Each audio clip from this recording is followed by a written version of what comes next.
Welcome back to VNTV news network. चलिए देखते हैं उत्तर प्रदेश की 50 बड़ी खबरों को। सरकार ने केंद्रीय बजट 2026-27 को उत्तर प्रदेश की आकांक्षाओं का पूरा जवाब बताया। मुख्यमंत्री योगी आदित्यनाथ ने लखनऊ में प्रेस कॉन्फ्रेंस कर बजट की जमकर तारीफ की और कहा कि ये MSME सेक्टर पर खास फोकस करता है, जो यूपी की वन डिस्ट्रिक्ट वन प्रोडक्ट योजना को नई रफ्तार देगा। बजट में MSME के लिए 10,000 करोड़ रुपए का अलग फंड दिया गया है, जिससे छोटे उद्योगों में टेक्नोलॉजी अपग्रेड, ट्रेनिंग प्रोग्राम और पैकेजिंग में बड़ा सुधार होगा।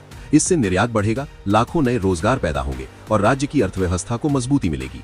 आम आदमी के लिए अच्छी बात यह है कि कमाई बढ़ेगी, महंगाई पर काबू लगेगा और छोटे व्यापारियों को आसानी से लोन सपोर्ट मिलेगा। योगी ने PM मोदी और वित्त मंत्री निर्मला सीतारमण का आभार जताया। कहा कि ये बजट विकसित भारत का मजबूत रोड मैप है। यूपी को हाई स्पीड रेल और इंफ्रा में भी फायदा होगा। जनता दर्शन में योगी ने बच्ची की स्कूल एडमिशन की समस्या सुनी, तुरंत निर्देश दिए। लखनऊ में आज जनता दर्शन के दौरान अनाबी अली नाम की छोटी बच्ची ने मुख्यमंत्री के सामने स्कूल में दाखिले की गुहार लगाई। योगी ने बहुत प्यार से उसकी बात सुनी और अधिकारियों को फौरन आदेश दिया कि बच्ची का एडमिशन तुरंत सुनिश्चित किया जाए। ये घटना दिखाती है कि सरकार आम लोगों की छोटी छोटी समस्याओं तक पहुंच रही है और त्वरित कार्रवाई कर रही है। ऐसे कामों से जनता का भरोसा बढ़ता है, खासकर गरीब परिवारों में जहां एडमिशन जैसी छोटी दिक्कत बड़ी लगती है। योगी ने कहा कि हर आवाज सुनी जाएगी और हर शिकायत का समाधान होगा। बच्ची और उसके परिवार को तुरंत राहत मिली, जो सरकार की संवेदनशीलता को दर्शाता है।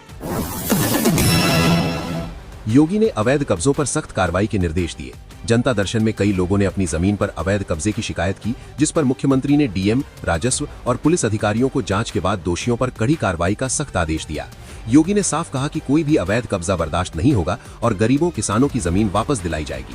इससे आम लोगों, खासकर ग्रामीण इलाकों में रहने वालों को बड़ा फायदा होगा, जहां जमीन विवाद रोज की समस्या है। सरकार की मंशा न्याय सबको बराबर मिले, ये सुनिश्चित करना है। कई आवेदन स्वीकार किए गए और तुरंत जांच शुरू हो गई। ये कदम माफिया और अवैध कब्जेदारों पर लगाम लगाने की दिशा में महत्वपूर्ण है। संभल की जामा मस्जिद ने रमजान के लिए लाउडस्पीकर की अनुमति मांगी। संभल जामा मस्जिद कमेटी ने DM को पत्र लिखकर रमजान में लाउडस्पीकर इस्तेमाल की मंजूरी मांगी, ताकि इमाम की आवाज साफ पहुंचे और नमाज पढ़ने वालों को आसानी हो। कमेटी अध्यक्ष जफर अली ने कहा कि ये धार्मिक जरूरत है और रमजान नजदीक आने से समय पर फैसला चाहिए। ये मामला धार्मिक भावनाओं से जुड़ा संवेदनशील है, इसलिए प्रशासन जांच कर जल्द फैसला लेगा। आम मुस्लिम समुदाय के लिए महत्वपूर्ण है, क्योंकि रमजान में इबादत की सुविधा बढ़ेगी। पिछले नियमों के बाद ये अनुरोध आया है, जो धार्मिक सद्भाव बनाए रखने की कोशिश दिखाता है। पश्चिमी यूपी में बारिश और आंधी का ऑरेंज अलर्ट, ठंड और कोहरा बढ़ेगा। IMD ने वेस्टर्न डिस्टर्बेंस एक्टिव होने से 2 से 4 फरवरी तक बारिश की चेतावनी दी है। गाजियाबाद, नोएडा, लखनऊ, आगरा में गरज चमक के साथ बारिश और 40-50 किलोमीटर प्रति घंटा हवाएं चल सकती हैं। किसानों को फसलों की सुरक्षा के लिए सतर्क रहना होगा, क्योंकि ओले भी पड़ सकते हैं। यात्रा करने वालों को सावधानी बरतनी चाहिए, क्योंकि कोहरा और बारिश से विजिबिलिटी कम होगी। आम लोगों की दैनिक जिंदगी प्रभावित हो सकती है, स्कूल ऑफिस जाने में दिक्कत आएगी।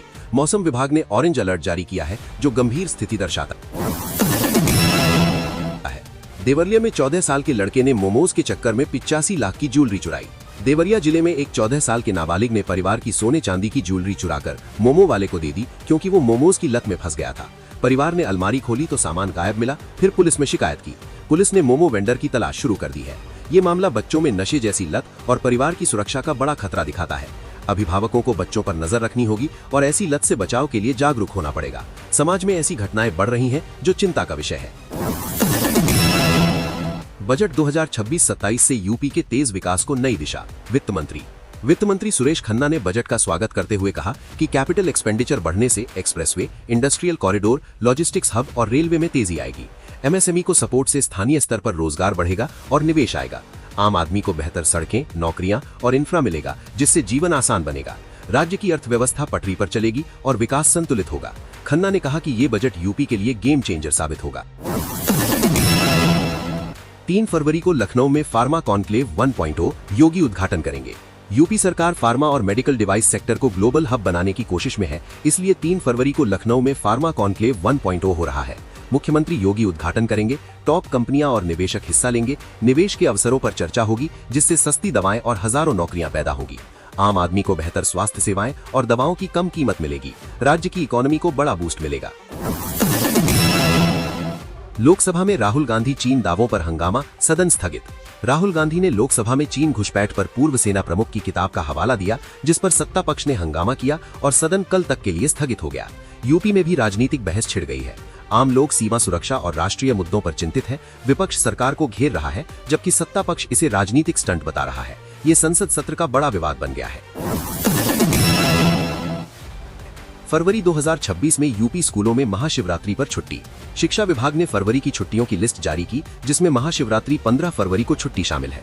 छात्र और अभिभावक अब प्लानिंग कर सकेंगे। अन्य महत्वपूर्ण दिनों पर भी ब्रेक मिलेगा, लेकिन पढ़ाई पर ज्यादा असर नहीं पड़ेगा। ये सांस्कृतिक और धार्मिक महत्व की छुट्टी है। स्कूलों में परीक्षा और एक्टिविटी के हिसाब से तैयारी होगी। बजट 2026-27 में यूपी को 2 हाई स्पीड रेल कॉरिडोर मिलेंगे, दिल्ली वाराणसी और वाराणसी सिलीगुड़ी। रेल मंत्री अश्विनी वैष्णव ने बजट में 7 हाई स्पीड रेल कॉरिडोर की घोषणा की, जिसमें 2 उत्तर प्रदेश से गुजरेंगे। दिल्ली वाराणसी कॉरिडोर पर लखनऊ बड़ा स्टेशन होगा, साथ ही नोएडा, जेवर एयरपोर्ट, मथुरा, आगरा, फिरोजाबाद, इटावा, कन्नौज, रायबरेली, प्रयागराज, नई भदोही और वाराणसी जुड़ेंगे। इससे राजनीतिक, धार्मिक और इंडस्ट्रियल सेंटर तेजी से कनेक्ट होंगे। यात्रा समय दिल्ली से वाराणसी 4 घंटे से कम, वाराणसी से सिलीगुड़ी 3 घंटे से कम हो जाएगा।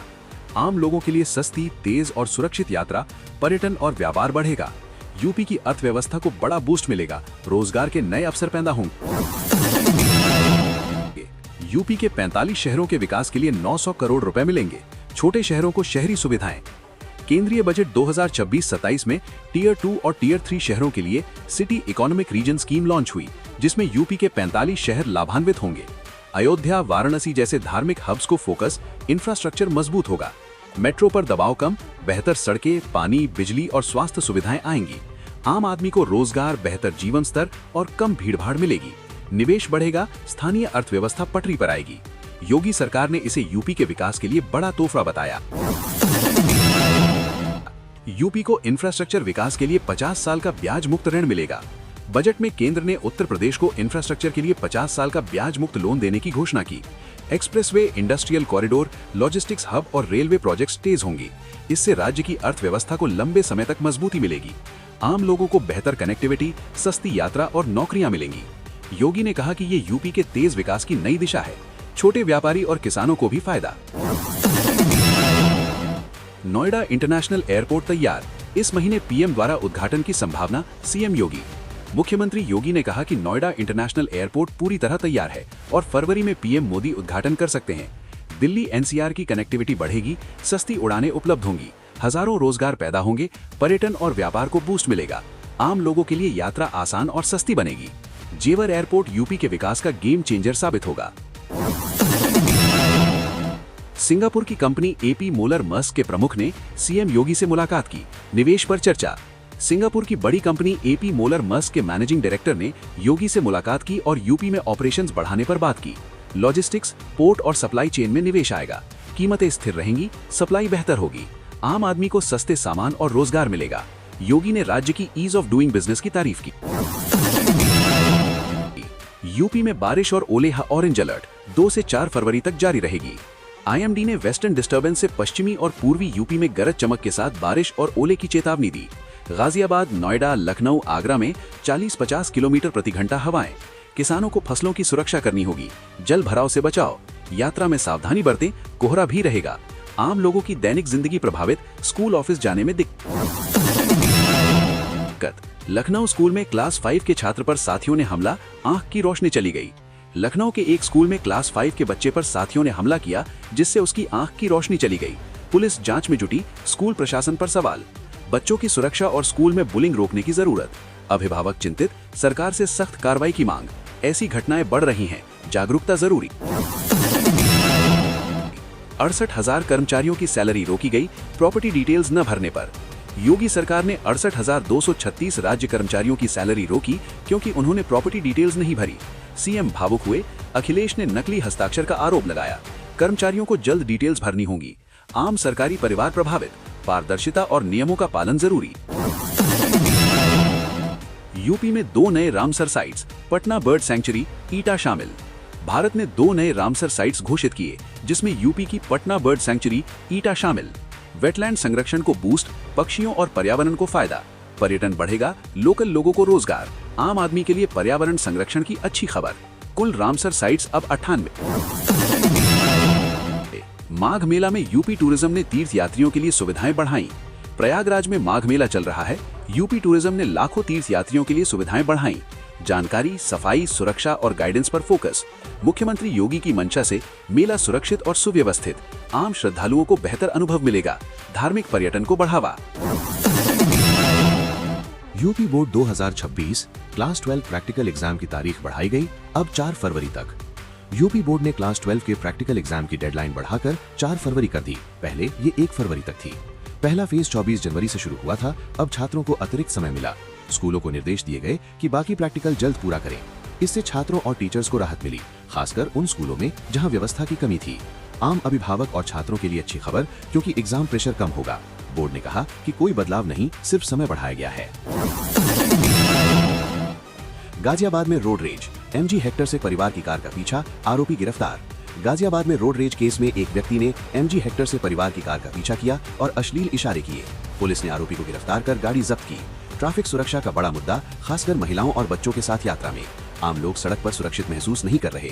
पुलिस ने कहा कि जांच जारी, सख्त कार्रवाई होगी। ऐसे मामलों में CCTV और त्वरित एक्शन जरूरी।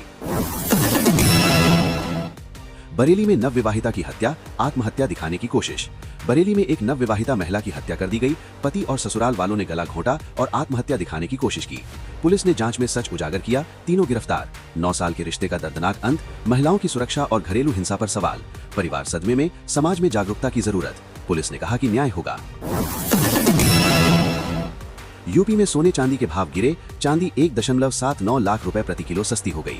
निवेशकों के लिए खरीदने का मौका या इंतजार का समय। आम लोग ज्वेलरी और निवेश ट्रैक कर रहे हैं। बाजार विशेषज्ञों का कहना है कि ग्लोबल फैक्टर्स से प्रभावित। बजट के बाद बाजार में उतार चढ़ाव जारी, निवेश सावधानी से करें। प्रयागराज में माघ मेला, तीर्थयात्रियों के लिए यूपी टूरिज्म ने सुविधाएं बढ़ाई। प्रयागराज में माघ मेला चल रहा है। यूपी टूरिज्म ने लाखों श्रद्धालुओं के लिए सफाई, सुरक्षा, जानकारी और गाइडेंस बढ़ाया। मुख्यमंत्री योगी की मंशा से मेला सुव्यवस्थित और सुरक्षित, आम तीर्थयात्रियों को बेहतर अनुभव मिल रहा है। धार्मिक पर्यटन को बड़ा बूस्ट, संगम पर भीड़ प्रबंधन अच्छा। यूपी में नए Ramsar sites, Patna bird sanctuary एटा शामिल। भारत ने 2 नए रामसर साइट्स घोषित किए, जिसमें यूपी की पटना बर्ड सैंक्चुरी एटा शामिल है। वेटलैंड संरक्षण को बढ़ावा, पक्षियों और पर्यावरण को फायदा। पर्यटन बढ़ेगा, स्थानीय लोगों को रोजगार। आम आदमी के लिए पर्यावरण संरक्षण की अच्छी खबर। कुल रामसर साइट्स अब 98। बारिश से यूपी में ठंड बढ़ी, किसानों को सतर्क रहने की सलाह। वेस्टर्न डिस्टर्बेंस से 4 फरवरी तक बारिश जारी रहेगी। फसलों को नुकसान से बचाव जरूरी। किसान सतर्क रहें, जल भराव और ओले से फसलें प्रभावित हो सकती हैं। आम लोगों की दैनिक जिंदगी में दिक्कत, लेकिन मौसम सुहाना। IMD ने ऑरेंज अलर्ट जारी किया। अखिलेश यादव ने बजट को अदृश्य दोस्तों के लिए बताया। सपा प्रमुख अखिलेश यादव ने बजट को बीजेपी के अदृश्य दोस्तों के लिए डिजाइन बताया और कहा कि आम आदमी के लिए कुछ नहीं। राजनीतिक बयानबाजी जारी, सेंसेक्स गिरावट पर सवाल। आम लोग बजट के फायदे देख रहे हैं, विपक्ष सरकार को घेर रहा है। तो ये थी आज की उत्तर प्रदेश की 50 बड़ी खबरें। आप ये खबर कहां से देख रहे हैं, हमें कमेंट में जरूर बताएं। और चैनल को अभी सब्सक्राइब नहीं किया है तो चैनल को सब्सक्राइब कर लें और घंटी वाले बटन को दबा दें।